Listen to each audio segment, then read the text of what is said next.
భగవంతుడు ఎంతటి ఓర్పు కలిగిన వాడు నిజంగా.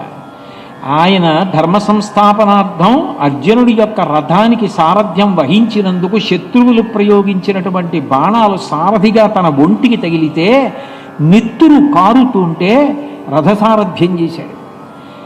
అంటే తనని నమ్ముకున్న వాళ్ళ కోసం నెత్తురోడ్చడానికి కూడా భగవంతుడు సిద్ధపడ్డాడు. భీష్ముడు అంటాడు, హయరింఖాముఖ ధూళి ధూసర పరిశ్చస్తాల కోపేతమై రయజాతశ్రమతోయ బిందుయుతమై రంజిల్లు నిమ్మోముతో జయముం పార్థునకిచ్చు వెట్కనని నా శస్త్రాహుతించాలనొచ్చియు బోరించు మహానుభావు మదిలో చింతింతున శ్రాంతమున్నంటాడు.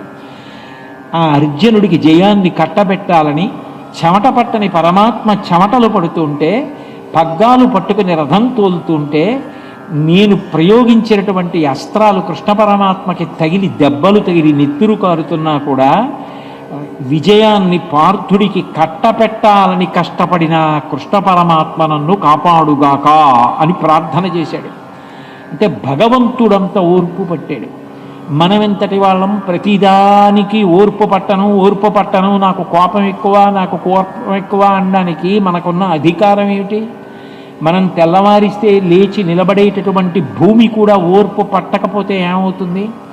నేను కోరుకున్నట్టు అవతల వాళ్ళు ఉండాలి అని కోరుకోవడానికి ముందు అవతల వాళ్ళు అలా ఉండడానికి కారణం ఏమిటో అని పరిశీలించడం కనుక ఎంత గొప్పతనం ఉంది. ఆ విశాల హృదయం లేనప్పుడు, ఆ ఓర్పు లేనప్పుడు జీవితాలు ఎట్లా నిలబడతాయి?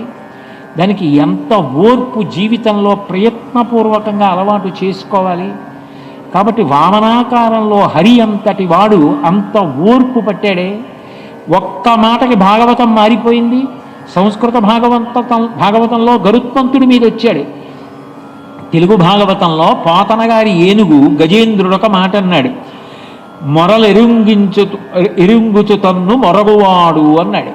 శరణాగతి చేసినటువంటి వాడు పిలిచినప్పుడు భగవంతుడు తనను తాను మరిచిపోయి వస్తాడు అన్నాడు. తనను తాను మరిచిపోయి వస్తాడు అన్నప్పుడు ఎలా వస్తాడు చెప్పవలసి వస్తే పోతన గారికే కంఠం కదలలేదు.